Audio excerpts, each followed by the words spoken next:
Quando eu digo que uma imagem fala mais do que 1000 palavras, eu não estou brincando. Hoje eu trouxe no podcast Viva Voz um convidado incrível. Eu, seu host Marcos Oliveira, convido ele que é empreendedor, arquiteto, professor, DJ e outsider. E muito mais do que isso, um grande sonhador. Fundador da empresa Estúdio Inquieto Arquitetura e Design, com vocês, Marcelo Teixeira, mais conhecido como Galo. Marcelo Galo. Uhum. Como é que você tá, Marcelo? Tudo bem, e você? Cara, que legal, que bom que você veio, bicho. E a gente tava conversando aqui um pouquinho antes. Nossa, muita coisa que vai acontecer nessa conversa, Tem história. Tem história. E Brasília é um ovo. Exatamente. Mas já vocês vão saber, fica até o final que vocês vão entender o porquê Brasília é um ovo. Marcelo, me conta aí, como é que começou a sua paixão, principalmente pela arquitetura? Como é que começou? Bem, minha paixão pela arquitetura começou em dois cenários absolutamente distintos, tá? Um nas casas dos meus antepassados, no Piauí. Grandes casas, né? Aquelas casas de arquitetura vernacular brasileira bem raiz, Que legal. casas imensas, com piso de jacarandá, com aqueles telhados, aquela infinidade de quartos, uma massa. arquitetura muito rústica, muito autêntica, com muita alma. Uhum. E a outra é porque eu sou brasiliense, eu nasci em Brasília, então eu Sim. cresci cercado de arquitetura. Tá? Com certeza. E minha mãe e meu pai, eles construíram algumas casas ao longo da vida e eu era muito curioso, eu me envolvia com as... Então você veio de uma família de arquitetos Não, ou de engenheiros? Não. Tá, me conte. Vamos lá, Meu curiosidade. pai era economista, minha mãe era filósofa e minha mãe é professora. Quer dizer, minha mãe está viva ainda, Ok. mas ela era filósofa e professora, né, historiadora, e eu acompanhava. Eles construíram algumas casas ali onde a gente morava, no Sim. Lago Norte, e aí eu acompanhava a coisa toda e comecei a ter paixão pela concretização de desenhos. E eu desenhava muito. Pô, que massa. Desenhava muito. E sempre desenhava cidades e prédios, cidades e prédios, cidades e prédios, cidades e prédios, cidades e prédios. Era minha obsessão, né? Minha obsessão. Minha obsessão enquanto menino era desenhar casas, prédios, cidades. E aí foi meio que natural ir para o rumo da arquitetura. Comecei desenhando na Aliança Francesa, tinha um curso de artes na Sim. época, anos 70, eu fiz esse curso de artes. Uhum. E depois meio que fui direto. Fui para a Faculdade de Artes Plásticas quando eu terminei o segundo grau. Das artes plásticas já fui para o curso técnico de design de interiores. Certo. E no curso de design de interiores eu já fui direto para a Universidade de Brasília fazer arquitetura. Cara, que loucura, que massa. Exatamente. E me conta, e quando é que surgiu a empresa Estúdio Inquieto? Depois de formado, eu vou trabalhar no Piauí, num grande escritório de lá. De arquitetura? De arquitetura, Ok. que foi assim minha Escola. Minha verdadeira escola. Perfeito. Né? Meu primo, Gustavo Almeida, que é um super arquiteto, que tem um dos maiores escritórios de arquitetura do Nordeste do Brasil. Caramba. Foi lá onde eu aprendi a fazer tudo, porque a UNB nos dá muita base, é uma excelente universidade, mas a coisa prática foi dentro de um grande escritório. Sim. Então lá a gente fazia desde posto de gasolina, suíte de motel, edifício em altura, a casa do milionário, a casa de conjunto habitacional, de posto de atendimento de água do governo local, de clínica, de hospital, tudo passava. E eu era um arquiteto júnior, então estava ali aprendendo direto. Com tudo, então Com foi tudo. Que legal. Então foram anos muito produtivos, muito criativos. Só que Teresina não combinou comigo enquanto pessoa. Eu resolvi procurar um lugar que tivesse mais a ver com a minha vida, com o meu estilo, né? Sim, com total. tudo. Volto para Brasília, Uhum. pego o dinheiro que eu tinha um terreno que meu pai me deixou, pego e invisto na primeira casa cor que eu fiz em 2000. E a partir daí eu começo uma carreira relativamente próspera de arquitetura e design de interiores. Explica pro pessoal o que é a Casa Cor. Casa Cor é um evento de arquitetura e design que acontece anualmente desde 1991 ou 92 aqui em Brasília. Uhum. E que vários arquitetos são chamados e Convidados, se juntam para sim. fazer espaços diferentes. Que legal. Então, meu primeiro espaço foi um que a gente chamava de Estúdio Lúcio Costa, né, que era eu fiz isso em parceria com um colega de faculdade, o Christian Blum, e a gente fez um espaço em homenagem ao Lúcio Costa, tá? Cara, entendi. Tá? Show. Então, assim, são vários arquitetos que vão trabalhando, isso Uhum. acontece desde 1991 aqui em Brasília, né? Tá. E desde a primeira Casa Cor, eu trabalhei na Casa Cor, na primeira Casa Cor, como arquiteto assistente do meu primo, que meu primo fez, né, um espaço aqui, Uhum. porque a primeira Casa Cor de Brasília, não sei se o pessoal se lembra, era de uma outra franqueadora Ok. e ela queria que fosse um grande evento de arquitetura nacional e design de interiores nacional. Então ela convidou vários designers de interiores e arquitetos do Brasil todo. Legal. Tá? E veio do Rio, veio Jominha Cerrado do Rio, veio, nem lembro, foi tanta gente. Uhum. E do Nordeste do Brasil, um dos convidados foi meu Seu primo. primo. E aí eu já entrei como arquiteto assistente e depois como recepcionista. Então eu também começo como recepcionista na Casa Cor em Brasília em 1991. Tá? Enfim, vou fazendo, fiz Casa Cor 2000, 2001, 2004, 2005. Uhum. Sou premiado pelo Instituto dos Arquitetos do Brasil pelo espaço em 2005, que foi um loft muito interessante que a gente legal. fez. E volto a fazer em 2014. Show. Tá? Então eu tenho mais ou menos aí o quê? Devo ter uns 27, 28 anos trabalhando como arquitetura aqui em Brasília. Fiz muita coisa. Tá? Muita Putz, que coisa. massa. Então eu tenho uma certa estrada aqui. Cara, deixa eu te fazer uma pergunta. Tá, e lá no estúdio Inquieto, qual é o teu diferencial? Qual é o trabalho que você faz? Por que você idealizou esse nome e esse projeto? O Estúdio Inquieto nasce por causa da minha inquietude. Eu sou uma pessoa inquieta. Tá? Apesar de trabalhar com arquitetura há 27 anos, eu sou muito multifocal, para bem e para o mal. Claro, Tá? claro. Então, durante esse tempo todo, eu fui DJ, fui promoter, fiz raves, organizei raves nos anos 90, estudei gastronomia. Foi dono do Rúbia? La Rúbia. La Rúbia? A gastronomia, eu estudei gastronomia, que me levou a fazer projetos de bares e restaurantes. Ok. E aí achei, que legal fazer projeto de bares e restaurantes, vamos ter um bar? Sim, passei pela experiência de ter um bar, não quero ter novamente, foi muito legal, era um bar, chamava-se La Rúbia Café, que marcou uma história aqui em Brasília, foi o primeiro bar de drag queens, dedicado a drag queens aqui em Brasília, era um bar com uma decoração muito interessante. Enfim, foi um bar que eu vendi em 2019, um pouco antes da pandemia, em dezembro de 2019, vendi o bar e me dediquei à carreira acadêmica, que eu era professor. Eu era professor universitário desde, sei lá, não lembro mais, mas foram 7, 6 anos sendo professor universitário, onde ensinava projeto de arquitetura, projetos de interiores, história da arquitetura brasileira, história da arquitetura moderna, história da arquitetura contemporânea, metodologia de processo criativo, metodologia Cara, que assim, legal. era muita coisa, Sim. né? E eu tinha uns colegas excelentes, professores ótimos, que a gente trocava muita ideia, era muito bacana ser professor.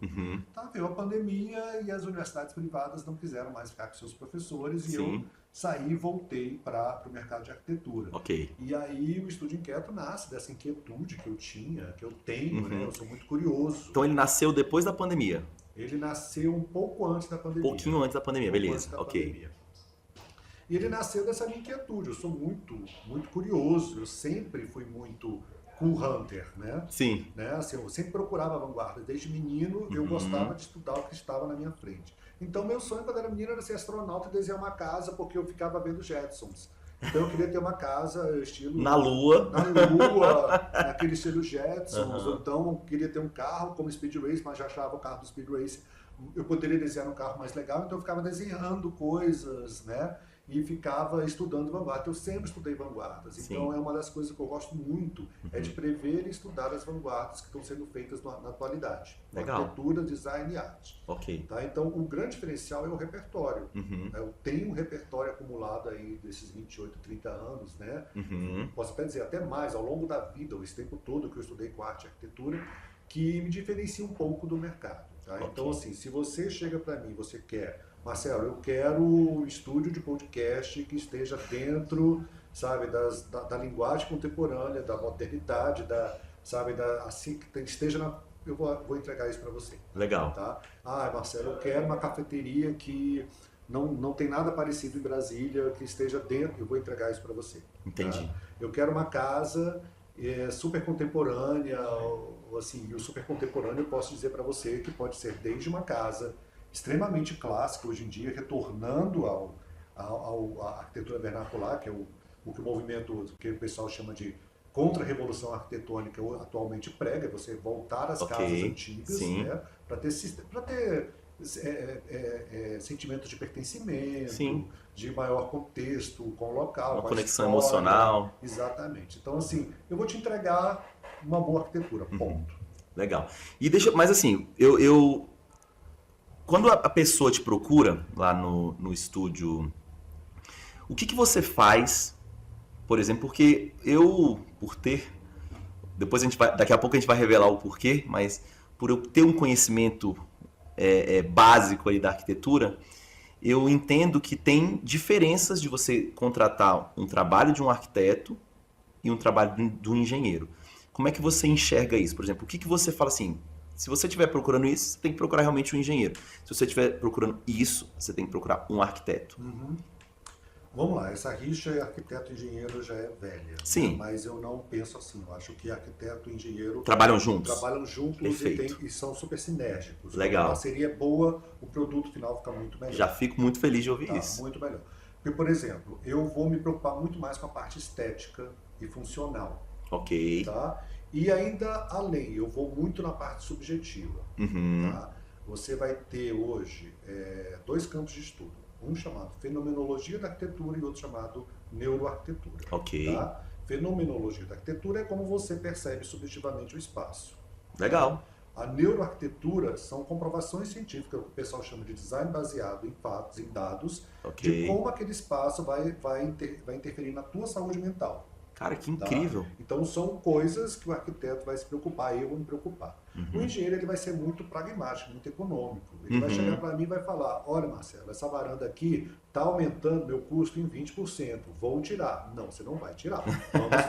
Vamos adaptar. Vamos pensar, vamos resolver. Olha, Marcelo, para minha estrutura ficar mais barata, eu vou precisar fazer um pilar bem aqui. Não, esse pilar aqui a gente não vai fazer. Vamos pensar aqui num formato interessante, onde ele vai colocar esse pilar de modo que ele fique bacana no projeto, que ele não interfira no layout, que não interfira na funcionalidade, é isso. O engenheiro vai me ajudar a construir, a colocar aquilo de pé. Ele que vai fazer o esqueleto, o cálculo estrutural, as vísceras da edificação, que são toda a instalação hidráulica, de ar-condicionado, elétrica, esgoto, etc, etc, etc. Então, ser engenheiro a gente não faz nada. Sim.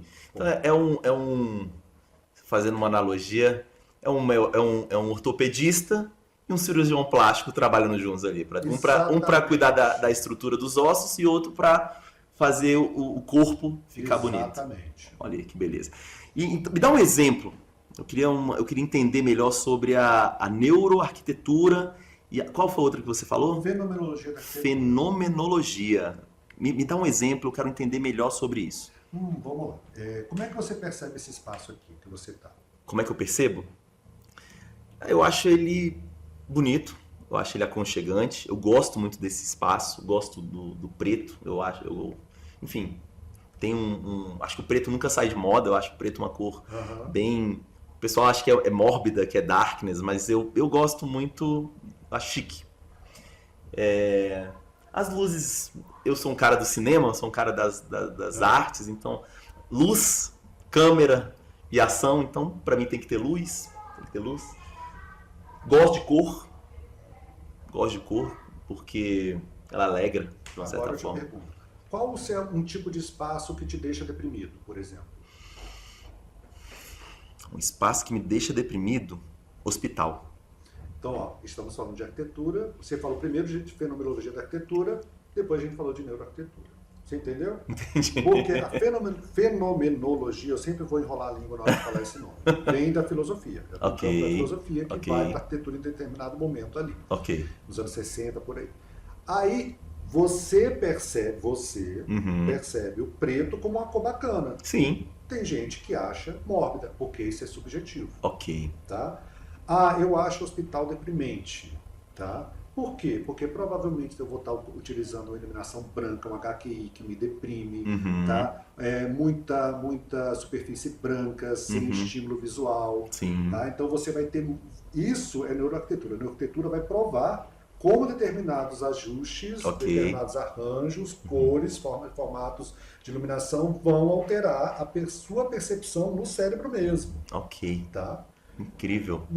Ocitocina, adrenalina, um monte de coisa. Aham. São experimentos científicos que se fazem, né, com a percepção do espaço, provando que aquilo ali funciona de tal maneira. Por exemplo, eu não vou lembrar o estudo, mas isso aparece num seriado dos anos 90, dos anos 2000, nem lembro, Design Rules, que passava na BBC. Eu nunca... Era muito interessante, que eles falavam de um experimento que fizeram. Colocaram pessoas em espaços do mesmo tamanho. Ok. Sei lá, 3 metros quadrados, 4 metros quadrados. Beleza. Com a mesma temperatura. Ok. Sei lá, 24 graus, suponha. Perfeito, Tá? Suponha, eu não vou lembrar dos detalhes. Ok. Mas eram experimentos que colocavam as pessoas em cubos fechados, com a mesma temperatura, só que pintados com cores diferentes. Legal. Tá? Azul, verde, amarelo, blá, blá, blá, blá, blá, blá, blá. Quem estava no cubo vermelho achava que estava mais quente do que quem estava no cubo azul. Uau. Porque isso é percepção de espaço. Que loucura. Teve uma pesquisa, eu até falo no meu perfil no Instagram, isso de uma empresa britânica, que ela comparou a cor do quarto, dos quartos dos casais, com a quantidade que essas pessoas tinham relações sexuais. Tá? Que loucura. E os quartos com as cores menos estimulantes, bege, branco, transavam menos do que as pessoas que tinham quartos roxos e vermelhos. Rapaz, então você já tem um argumento perfeito para procurar o Marcelo. Que ele não vai melhorar só o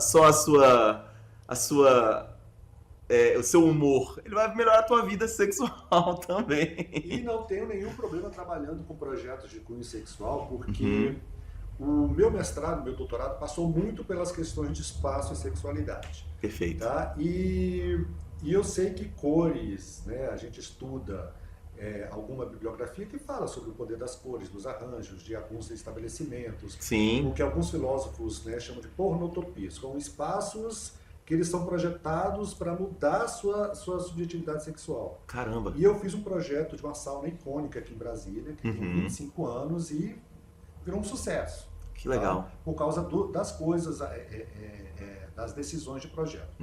É isso. Mas olha só, e eu só complementando o que o Marcelo falou, na neurociência a gente tem os nossos sentidos para fazer essa leitura, que é o nosso cérebro que processa, mas faz essa leitura.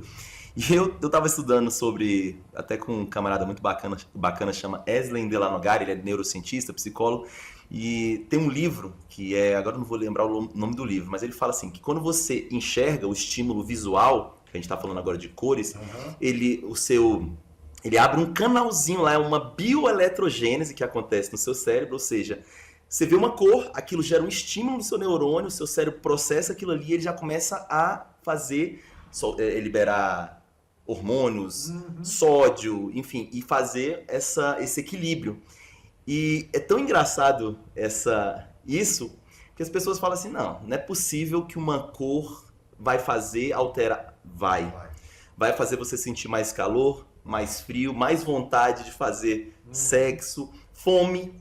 O McDonald's usa exatamente isso que o Marcelo está falando. As cores amarela e vermelha, elas são exatamente estimulantes da fome. Então não é à toa. São diversos cientistas do comportamento estudando isso. E não é estudando, gente, assim, lendo. É fazendo testes e mais testes por amostragem.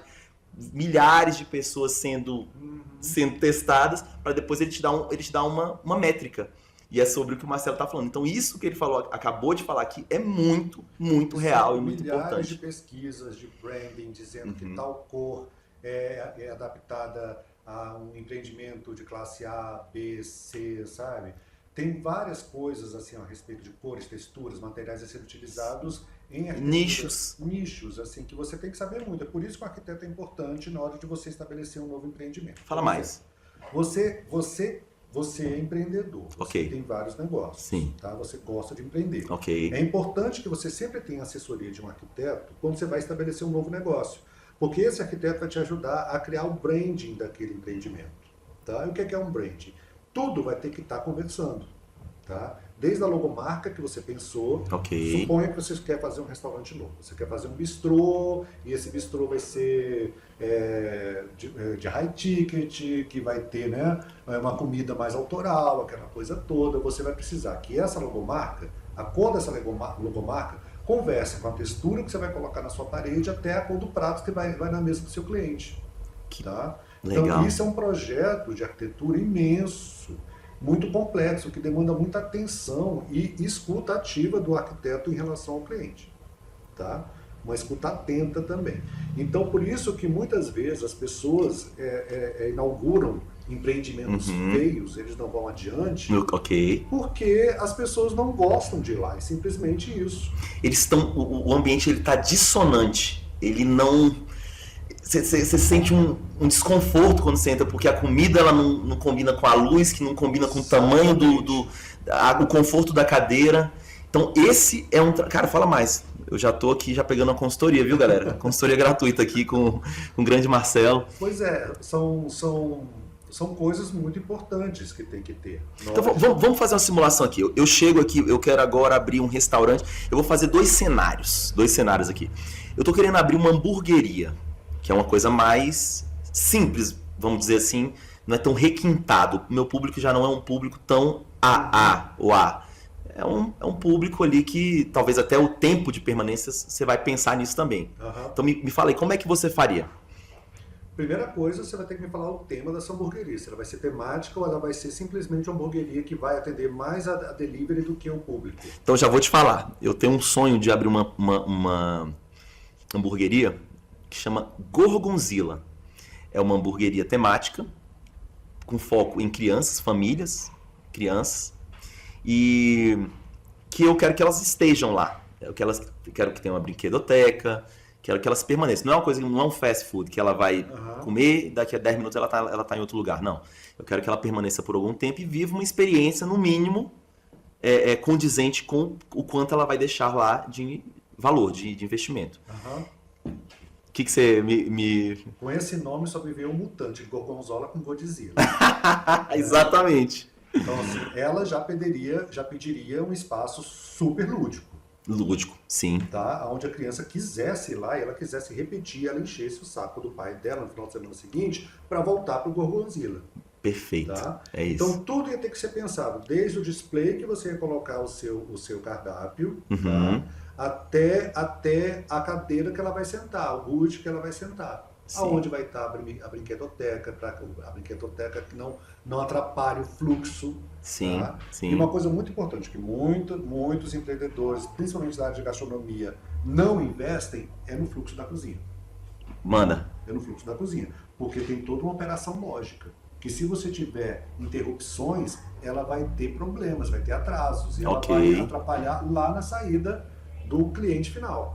Tá? Vai atrasar seu hambúrguer, vai atrasar seu restaurante, a cozinha tem que ser bem dimensionada, para saber que, ok, no momento de pico, eu vou conseguir fazer os hambúrgueres que eu estou pensando, porque senão atrasa. Sim. A cozinha não dá conta. Então Sim. tudo tem que ser pensado. Sim. Desde a cor da logomarca até o fluxo da cozinha. Que loucura. Olha, por exemplo, eu aqui na escola, quando eu odeio número, eu odeio conta, mas eu gosto da arquitetura porque ela faz essa combinação entre a criatividade e a lógica, o número. E eu comecei, até por conta dessa personalidade que a gente vai falar aqui no final do nosso podcast, eu comecei a me apaixonar pela arquitetura. E você vê, eu sempre olho, faço esse user experience, que é como o cliente vai perceber a tua marca, como é que ele vai... E aqui era engraçado que eu não tinha esse conhecimento que um arquiteto, que alguém que estudou para isso tem, mas eu de alguma forma muito amadora eu fazia, que é o seguinte, eu falava, se eu quero ter 500 alunos na minha escola e eu tenho essa escada apertada, no mínimo eu tenho que ter algum plano para isso. Porque imagina se eles chegam aqui, vai começar a aula tal, chega todo mundo ao mesmo tempo. Vai dar uma confusão, pode dar causar até um acidente. Então, é aí que você atua. É pensando em todos esses pormenores, desde a circulação até a estética. Então, isso é o branding? O branding, ele é um pouquinho mais na questão estética. Legal. Tá? Que é a marca. A marca, a experiência do usuário. Ok. Tá? A parte funcional da arquitetura... Tá? É essa que vai se preocupar com a legislação. Tá. Cada empreendimento vai ter uma legislação específica. Perfeito. Você vai ter que se preocupar desde a legislação do local onde você vai fazer aquilo. Uhum. Será que aonde você quer fazer a loja permite esse tipo de loja? Esse tipo de atividade? Esse tipo de atividade? Primeira coisa, tá? Depois, se aquele ponto físico, ele suporta as demandas daquilo que você precisa. Tem saída para duto de gás? Tem saída para produto de exaustão? Tá? Será que a escada está dentro do que o bombeiro pede hoje? A porta, dependendo da demanda, ela aguenta o fluxo de pessoas? Tem um monte de coisa que você vai ter que estudar aí, que o arquiteto vai ter que estudar e passar para o cliente, vai ter que estar representado no projeto. Sei lá, eu quero fazer um escritório. As cadeiras vão ter que estar normatizadas de acordo com a NR17, que é uma norma. Você vai ter que, em bares e restaurantes, ou até mesmo clínicas, você tem que respeitar a RDC 216, que é uma norma da Anvisa. Você tem que a BNT 9030, 9050 também, muito mais, que é de acessibilidade. Ok. Entra a cadeira de roda, sai, é um monte de norma, Cara, que o arquiteto tem que acompanhar. Então, um projeto de arquitetura é muito complexo. e muito importante. É muito importante. E eu acho incrível como é que muitos empreendedores resolvem fazer seus estabelecimentos sem a assessoria de um arquiteto, porque eles vão perder dinheiro, tá? Confiando apenas em mestre de obra. Mestre de obra já é bom, gente, para resolver o pepino do cotidiano, botar o tijolo, assentar a cerâmica, botar o prego ali, mas ele não tem essa Pensamento crítico. pensamento holístico. Holístico. Porque o projeto de arquitetura é um projeto holístico. Ele vai entrar arte, percepção, psicologia, ele vai entrar legislação e ele vai entrar orçamento. Tá? Porque você, eu quero fazer o Gorgonzilla e eu quero colocar, Marcelo, eu vi ali um revestimento de LED bafônico, que tem luz não sei para onde, que tem não sei o quê. Ali já foi seu orçamento inteiro. Eu tenho que chegar para você e falar, meu amor, vem cá. Não dá. Não dá. Se você quiser fazer esse orçamento aqui, você tem que fazer assim. Tá? Então a arquitetura é muito importante. Por exemplo, eu também atuo como corretor imobiliário. Trabalho numa grande imobiliária de Brasília. Ok. Tá? É muito comum. A gente vai vender uma casa e a casa não tem habite-se.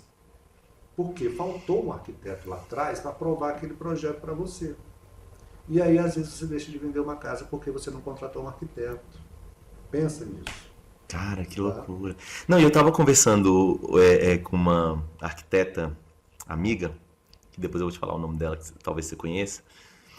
Ela ainda falou essa questão do habite, que é o seguinte, que as leis que regiam o habite há 20 anos atrás, hoje estão completamente diferentes. O tempo todo. Então, se você não aprovou lá atrás, vai ser vigente as regras atuais.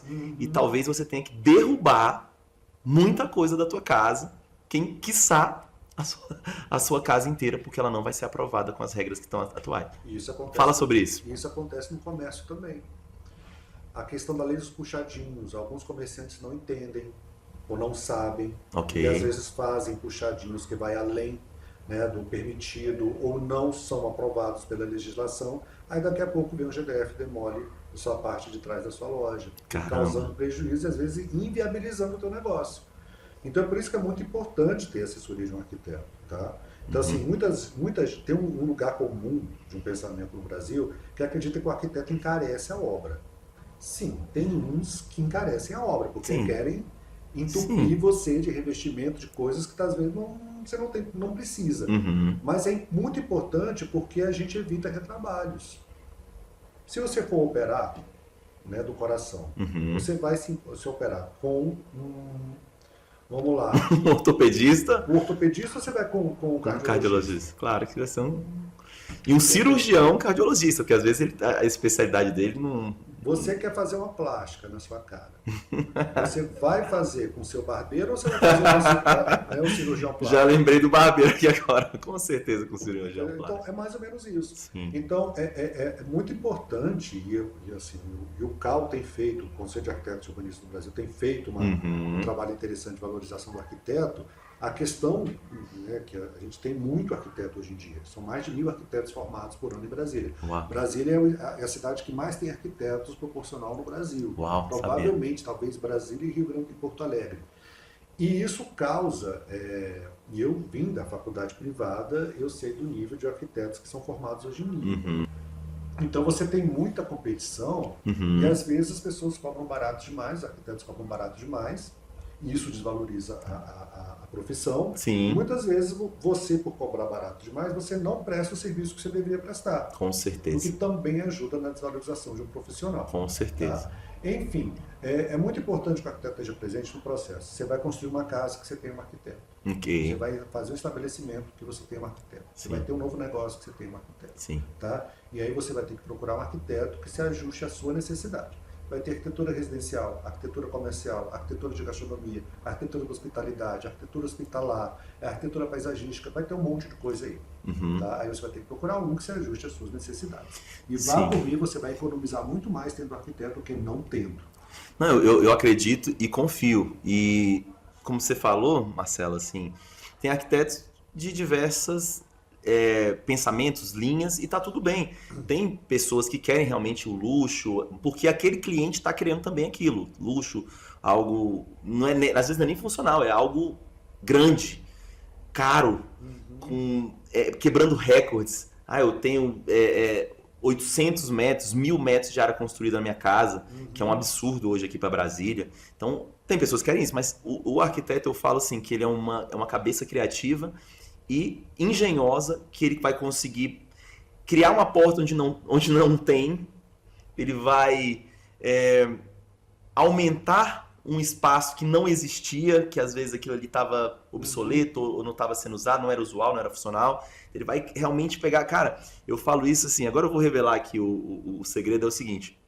O Marcelo estudou com o meu sogro, a gente conversando aqui, Brasília é realmente um ovo, meu sogro Teobaldo, o Theo. E o Theo, ele tem esse mesmo pensamento de uma arquitetura que eu poderia chamar de uma arquitetura funcional, que é você pensar em como aquilo pode servir melhor ao cliente, à família. Então, os dois, ambos estudaram no UNB. Fiquei sabendo que o Theo, tu raspou a sobrancelha dele.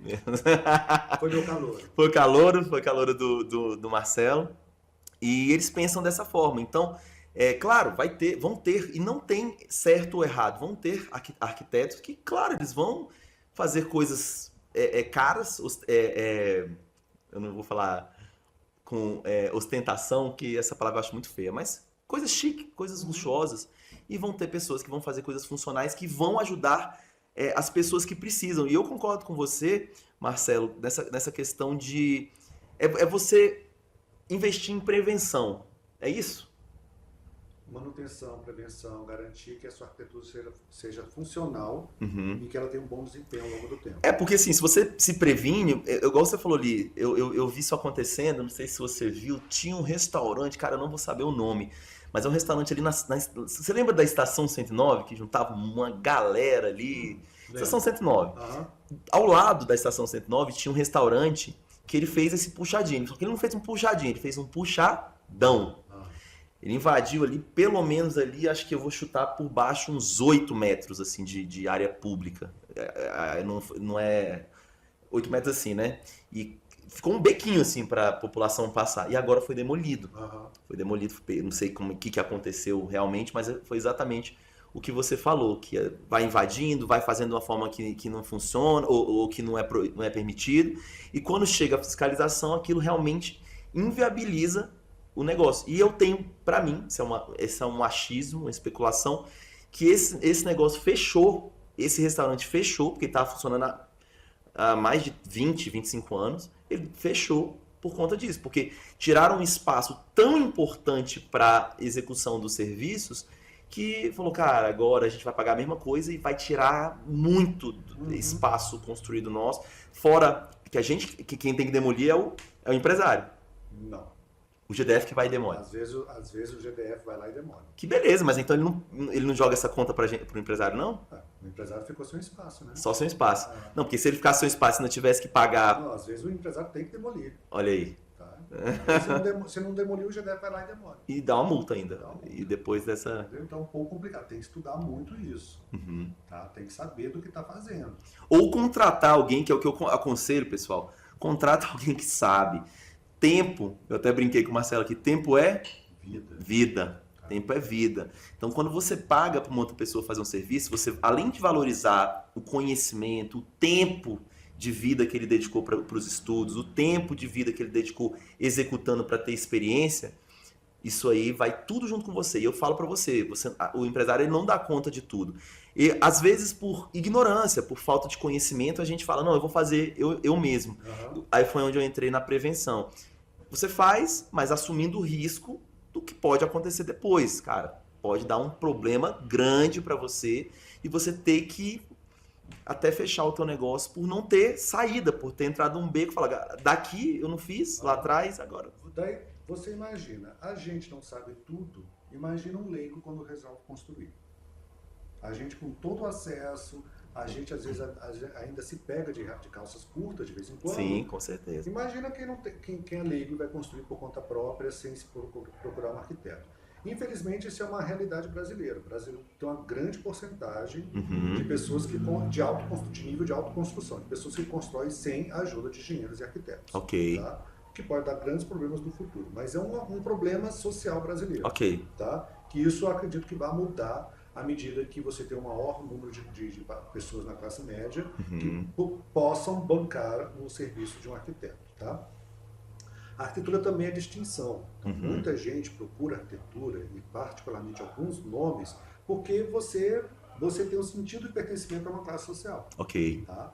Então, tem alguns arquitetos que eles são especialistas em construir casas para clientes high ticket, porque é todo um circuito que os referencia.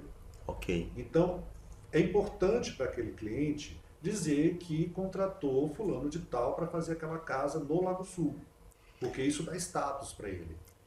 Isso aí chama, na comunicação, no marketing, chama autoridade emprestada.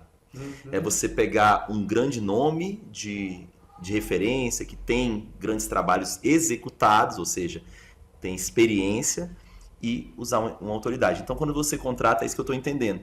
Quando você contrata um arquiteto, você não leva só o projeto. Não. Dependendo do que você quer, você tem um nome, você tem uma autoridade ali por trás. Tá?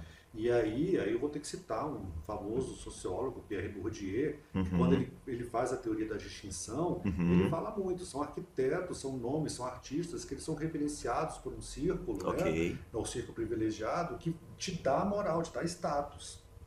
Então uma coisa é, eu vou fazer um hotel, tá? Eu não assino hotel, mas sei lá, chamei fulano de tal, aquele arquiteto paulista que já assinou aquela grande rede de hotéis acolá, para assinar o meu projeto. Seu empreendimento já entrou no mercado com uma outra cara. Já valorizou. Já valorizou. Então muita gente procura esses arquitetos por causa da autoridade, da prova que eles vão te dar. Tá? Então são coisas muito importantes que têm que ser consideradas também. O que pode ser problemático às vezes, por exemplo, se você procurar um desses grandes arquitetos para fazer sua casa. Às vezes esses arquitetos, eles se destacam no mercado porque eles criaram um determinado estilo arquitetônico. Sim.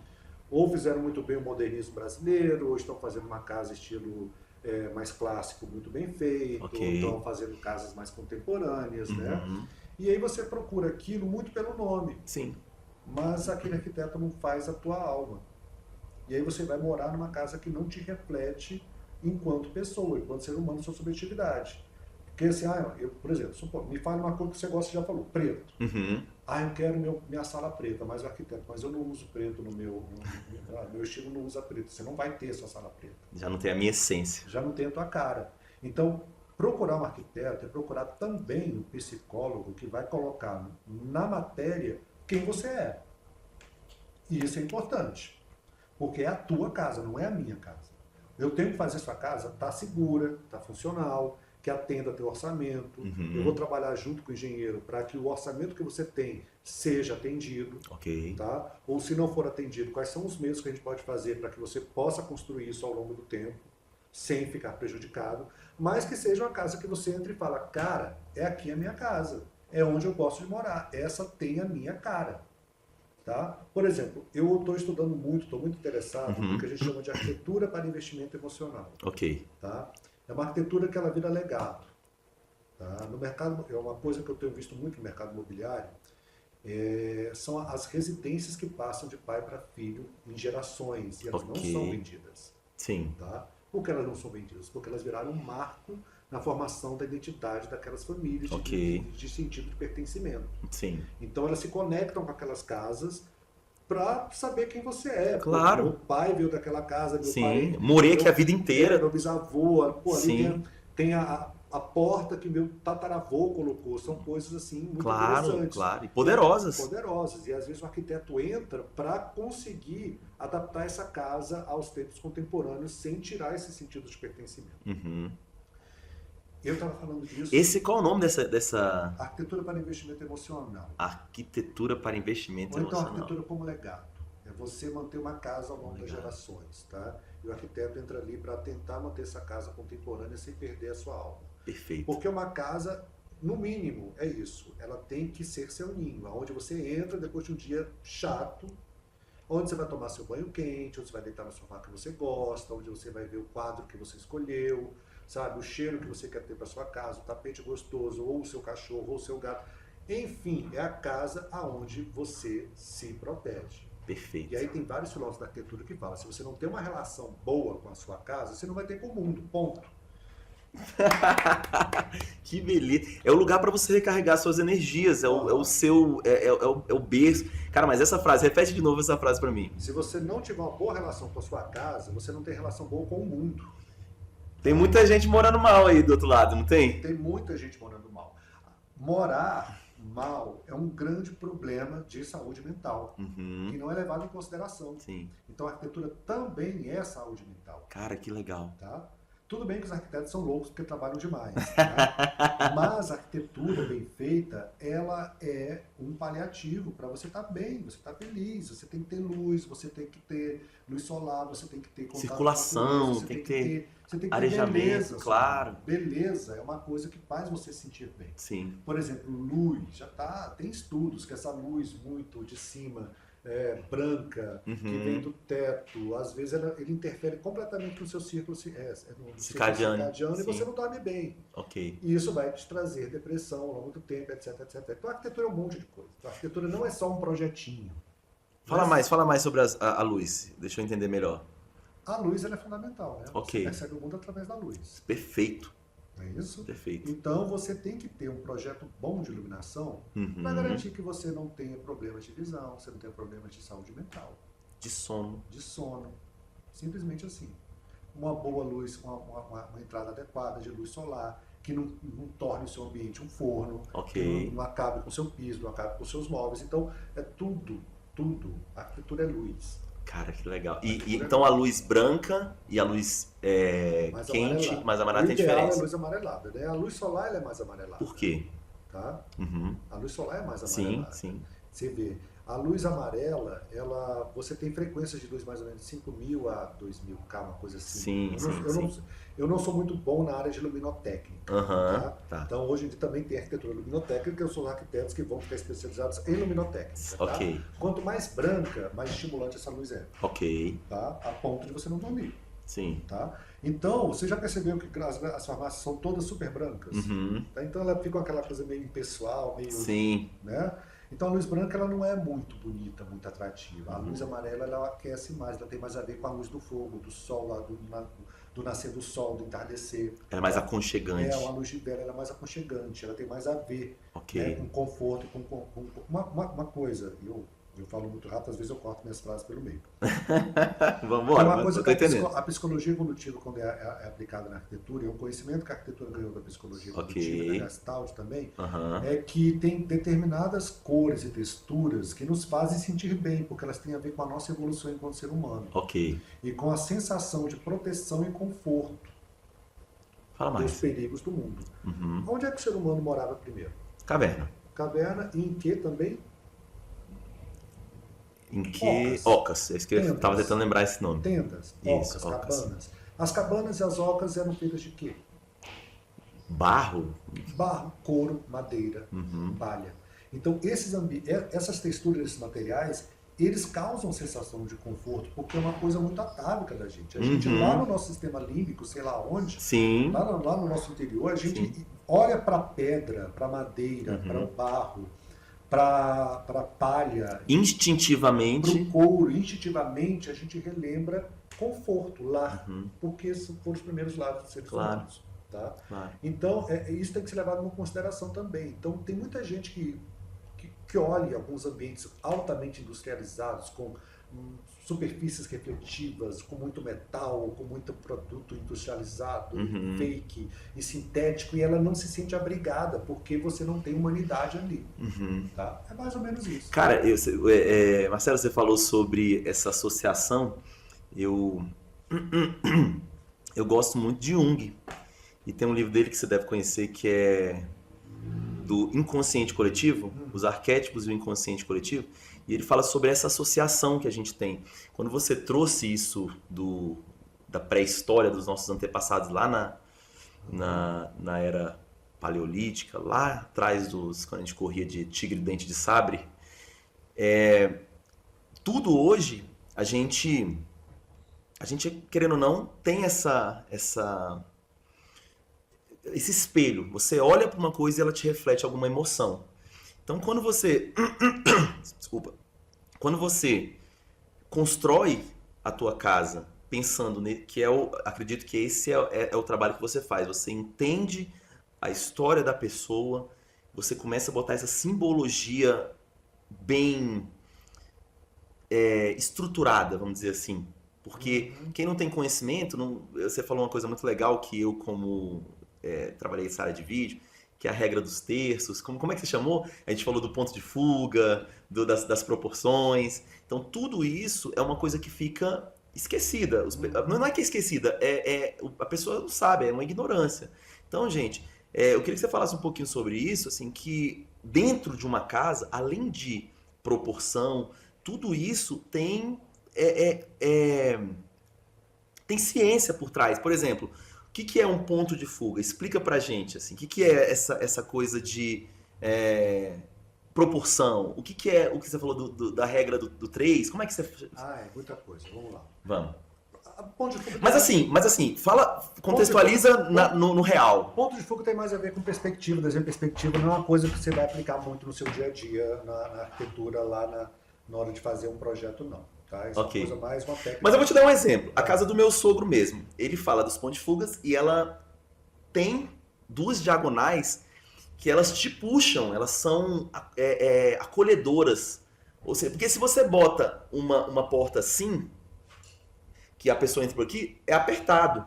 Se você inverte e faz isso aqui, ó, parece que é um funil te chamando para isso. Então, ponto de fuga tem um pouco disso. Eu gosto mais de pontos focais. Ok, vamos lá. Pontos focais, tá? Ponto de fuga é mais uma técnica para mim. Ponto focal é uma outra coisa, tá? Apesar do ponto de fuga ser utilizado muito na arquitetura clássica, né? Tinha aquelas colunadas, você olhava aquilo lá, aquele ponto, aquilo tudo, né? Convergia para um determinado ponto, mas porque a arquitetura clássica é muito matemática. Ok, tá? ok.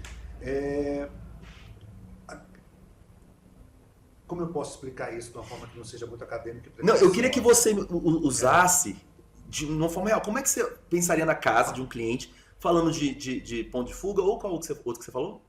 O ponto... Ponto focal. Ponto focal. Pronto, vamos lá. Ponto focal. Por exemplo, eu tenho uma parede. Ok. Tá? Eu tenho uma parede e você tem um quadro. Perfeito. Suponha. E você tem alguns vasos ou arranjos ali que você quer utilizar. Beleza? Eu tenho que ver o tamanho da sua parede e provavelmente a maioria das pessoas vai botar o quadro no meio. No meio, provavelmente. Sim. Tá? Mas aquele quadro ele pode não estar no ponto focal, por exemplo, do corredor da sua casa. Então é interessante, de repente, eu sair do meu corredor e dar de cara com um quadro bonito. Claro. Isso é um ponto focal. Perfeito. Tá? Aí eu alinho o quadro com o eixo de visão daquele corredor está me proporcionando. Ok. Beleza? Ok. Isso é um exemplo. Eu tenho essa parede ainda, eu tenho esses seus vasos, esses seus arranjos, etc. E aí eu vou tentar trabalhar com composições, que os franceses chamam de haute savoir na arquitetura, no design de interiores, que são regras clássicas que se perderam ao longo do tempo, porque os modernistas eles bateram muito na questão da herança clássica, mas eles mantiveram algumas regras, tá? Então eu vou pegar seu vaso e vou fazer um esquema piramidal, triangular. Ok. Um esquema triangular, não é nem piramidal, depois você corta. Vou fazer um esquema triangular. Eu vou colocar um elemento mais alto no meio e os 2 menores nos cantos, fazendo um triângulo. Sim. Eu vou dividir aquela parede em 3/3 ou quintos, ou sempre números ímpares, e vou ajustar esses seus elementos decorativos ali para que você tenha uma visão mais agradável. Por quê? Porque em algum momento a Gestalt da forma ela identificou que determinados arranjos eram mais aprazíveis aos seres humanos do que outros. Simetria e arranjos ímpares, por exemplo. Tá? E aí tem um monte na Gestalt que eu não vou entrar aqui agora em detalhe, mas basicamente isso. O ser humano gosta do que é simétrico, do que é proporcional. Tá? Então, assim, tem uma escala das coisas que você tem que ajustar. Você tem o Walter Benjamin chamava de a aura dos objetos, né? Os objetos têm uma aura que você tem que manter aquilo ali. Claro. Senão você começa a botar uma coisa do lado da outra. Ele some, ou então perde o brilho. Perde a confusão, você não vê mais a coisa toda como ela é. Você vê aqui que essa sala é o pouco conhecimento que eu tenho. Eu já coloquei assim o teto preto, que é uma coisa que eu aprendi com o meu sogro. Mas assim, eu acredito que eu vou falar aqui agora tem a ver muito com ponto focal. Você desculpe a minha ignorância, mas, por exemplo, quando entra, eu sempre penso assim, qual é o primeiro lugar que a primeira diagonal que a pessoa vai entrar, que vai olhar quando ela entra em um lugar. Então, por exemplo, aquela porta ali, ele entra, a primeira coisa que vai bater naquele quadro. Você vê que o quadro, eu vou mostrar depois pro pessoal, mas ele não é simétrico, ele não está no meio da parede, ele está deslocado pro terço de cá. Ele está conectado com aquela... Entendi. Você está entendendo por que o arquiteto é importante? E assim, você pode ter certeza que isso assim, foi uma coisa que eu aprendi com um arquiteto.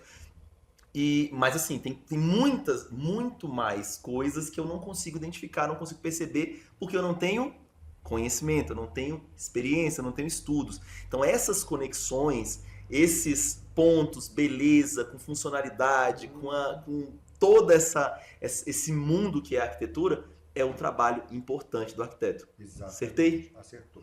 A arquitetura não é só um projetinho, como muita gente pede. Não é. É todo um processo de pensar o espaço desde o ponto de vista psicológico, funcional, matemático e financeiro. Mas deixa eu falar uma última coisa. Eu queria só fazer uma pergunta para você sobre educação. Mas, gente, olha só.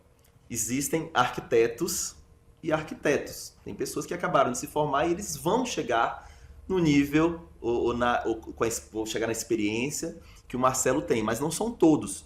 Por exemplo, o Theo, que é um calouro do Marcelo, cara, ele viajou também o Brasil inteiro com o SESC Senat, construiu muita coisa legal, participou de ganhou vários prêmios por aí. Então, assim, isso vale mais do que o projeto. O projeto em si, ele é só um plano que ele precisa ser executado.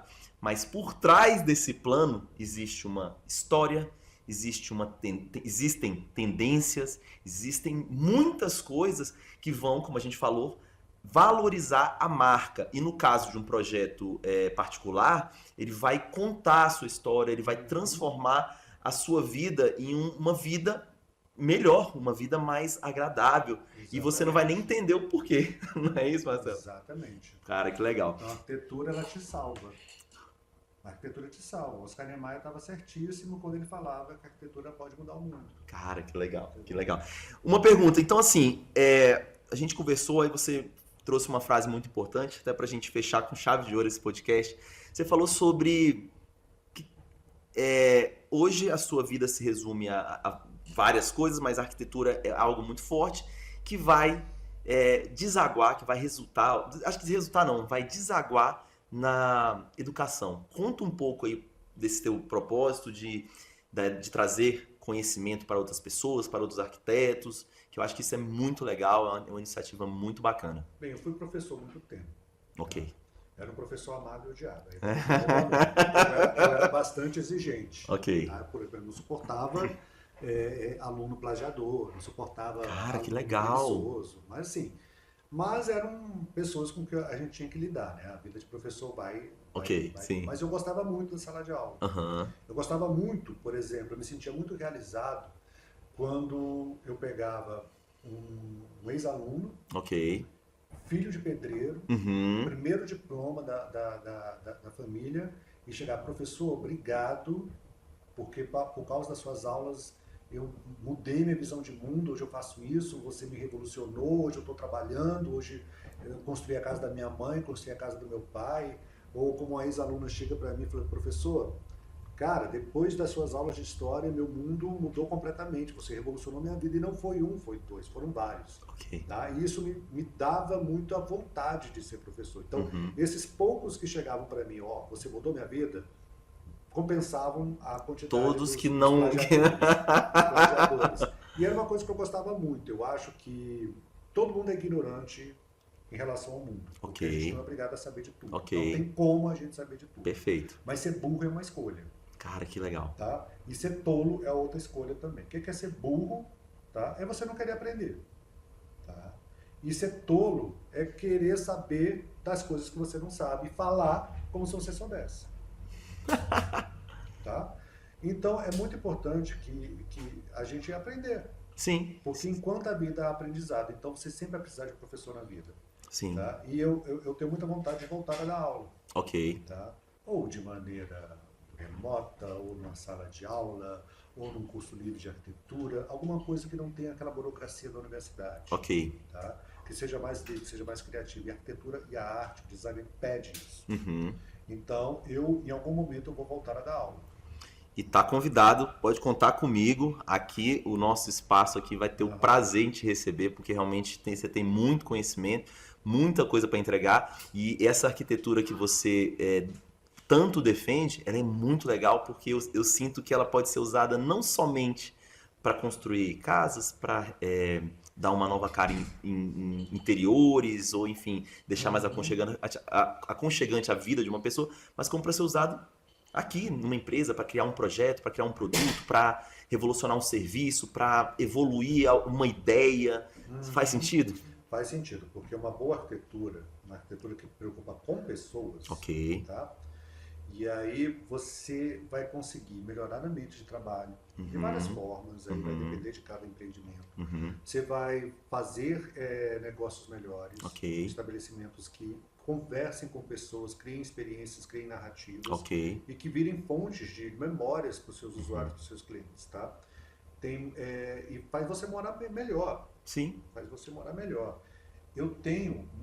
Estou bastante interessado nesse movimento que a gente chama de contra-revolução arquitetônica, Ok. que é essa reação de alguns arquitetos e do público a essa arquitetura massificada que a gente vê hoje em dia. Tá. Aquelas casas com cara de clínica de estética, tá? Toda encaixotada, aquela Sim, casa assim, sim. aquela arquitetura muito contemporânea que você vê em qualquer condomínio. Você vai no interior do Ceará, você vai ter a mesma casa, o mesmo formato arquitetônico que você vai encontrar em Alphaville.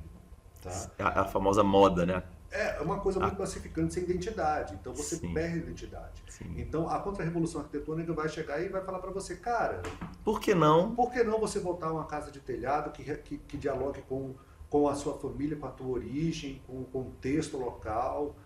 E aí você vai conversar, sei lá, você nasceu aonde? Eu nasci em Brasília. Você em Brasília, seus pais são de onde? Eu tenho uma história muito engraçada, porque eu fui adotado, Aham. aí minha mãe ela não casou, então eu tenho uma mãe aqui em Brasília, e aí agora eu retornei o contato com a minha família lá da Bahia. Então eu adoro a Bahia, não sabia nem porque que adorava a Bahia, mas por conta disso Aham. deve ter essa herança genética. Então, e tem uma mãe e umas irmãos lá, tem uma família lá Aham. que agora eu tô tendo contato de novo com eles. Então a minha história ela tem muito de Brasília, Bahia, assim, Aham. tem essa coisa. Tua esposa, tem esposa? Tenho, É da Marina, onde? de Brasília. Brasília, de Brasília. pais da onde? Teobaldo, Natal, Rio Grande do Aham. Norte. Denise, Manaus. Então, por exemplo, sei lá, uma casa que converse com as origens manauaras e potiguares da tua esposa com a tua origem baiana e brasiliense. Cara, que Vai chegar e legal. conversar. E assim, cara, uma casa que te atenda, que às vezes a arquitetura contemporânea dessa que está sendo feita Não hoje, consegue. massificada, não vai atender. O arquiteto que está fazendo aquilo, às vezes não quer nem te ouvir. Assim, como assim? Você veio... Não vou fazer esse art déco sertanejo que você está me pedindo. Não tem nada a ver. Não vou fazer. Não, vou fazer, porque é a casa que vai te fazer lembrar do teu avô. E você vai se sentir confortável ali naquela casa. Então a contra-revolução arquitetônica fala muito disso. Uhum. De você fazer uma casa que tenha a ver com a tua família, com o teu pertencimento, com tua história de vida, né? Perfeito. História familiar. E não seja mais uma réplica de uma casa cara com clínica de No cara de clínica estética. estética.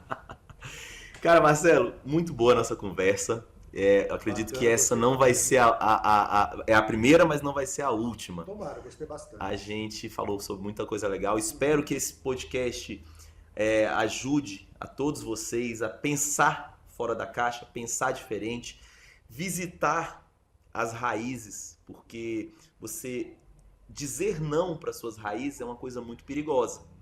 Você renegar suas raízes, aquilo que te deu conforto, que te deu carinho desde quando você era um bebê, desde os seus primeiros passos até agora, os resultados que você tem alcançado, o sucesso que tem alcançado, tem uma história e ela merece ser contada. E acredito, pra gente fechar aqui, até pra você mandar uma mensagem aí pro pessoal sobre a arquitetura, merece ser contada e a melhor forma é pela imagem, pela beleza, pela arquitetura. Fala um pouquinho pra gente, já deixa uma mensagem aí pro pessoal sobre propósito, sobre 2025 e sobre arquitetura. Vamos lá, vou usar uma frase que eu gosto muito, é um filósofo conservador, eu não concordo com ele em muitas coisas, mas ele fala sobre, se você faz uma coisa pensando só na funcionalidade, ela vai se tornar inútil em pouquíssimo tempo. Mas se você faz uma coisa pensando em ser bonita, ela vai durar para sempre. Ok. Tá? Então a beleza é muito mais importante do que a funcionalidade, do meu ponto de vista. Ok. Tá? E a arquitetura, ela pode mudar o mundo. Pro bem e pro mal. Mas é melhor que a gente mude pro bem. Sim. Tá? Então, pensa no arquiteto como um aliado que vai te fazer vender melhor, trabalhar melhor, viver melhor. E até morrer melhor. Porque às vezes você vai procurar para fazer a casa, a sua última casa. Meu final de vida vai ser naquela casa, então eu quero morrer bem. Então, teu quarto já vai ter que estar prevendo os seus últimos dias. Que legal. Tá? Então, assim, tudo você tem que pensar na arquitetura como uma ferramenta que vai te fazer viver melhor. Então, o papel do arquiteto é mudar o mundo para melhor. Beleza, que beleza. E planos para 2025, como é que tá, Marcelo? 2025 eu vou viajar. Uhum. Eu Janeiro. vou viajar para a Argentina. Morar? Não. Eu vou participar de um festival de contracultura que eu gosto muito. E vou trabalhar também em alguns projetos que eu estou pegando no Nordeste do Brasil. Legal. Rio Grande do Norte, Piauí e provavelmente Ceará. Uhum. E além disso, eu estou com alguns projetos, um apartamento em São Paulo, Uhum. na Vila Mariana, que é um bairro bem interessante, Uhum. que é um apartamento assim, a pessoa me pediu um apartamento com cara de casa, Que legal. que tem a ver com as origens baianas e paulistas e dos proprietários, né? Então, eu estou trabalhando muito com isso, Uhum. com esse tipo de arquitetura e também trabalhar com arquitetura comercial. Ok. Tá? Deixa suas redes sociais aqui pro pessoal seguir. A gente vai colocar aqui na tela. Bem, meu perfil no Instagram é @, Uhum. estúdio _inquieto. Sem o E. Sem o E. Sem o E. Tá. Estúdio com STUDIO. Underline. Underline. Inquieto. E telefone para contato. Quem quiser te procurar, tem um site, tem telefone para contato? Temos Como é que o site. como é que a gente te acha? Temos o site www.estudioinquieto.com.br. Ok. Tá? E o telefone, eu tenho um WhatsApp específico. Vamos botar aqui, então. Você me passa e a gente bota aqui. Galera, papo com esse cara. Muito obrigado, Marcelo. Foi um papo muito bacana, foi um papo muito instrutivo e eu adoro, aprendi isso com o meu sogro, que é o seguinte: cada pessoa tem uma visão de mundo. O arquiteto, eu admiro muito, por ter aprendido muito com o meu sogro e agora ter aprendido muito com o Marcelo, que ele entra num local, ele consegue ver a estrutura, ele consegue ver pilares, ele consegue ver proporções, ele consegue ver beleza que a gente não consegue. Então, eu super indico, eu sou suspeito para falar, como eu falei, o meu sogro é arquiteto. Marcelo trouxe um conhecimento muito legal aqui de arquitetura, de funcionalidade. Então, galera, não dá esse tropeço de chegar e querer construir por si só, contratar um mestre de obra, porque você economiza agora, mas lá na frente você vai gastar. A conta chega. Obrigado, Marcelo. Obrigado. Gente, muito obrigado pela audiência de vocês e ficamos por aqui com mais um Viva Voz Podcast. Até lá, até mais.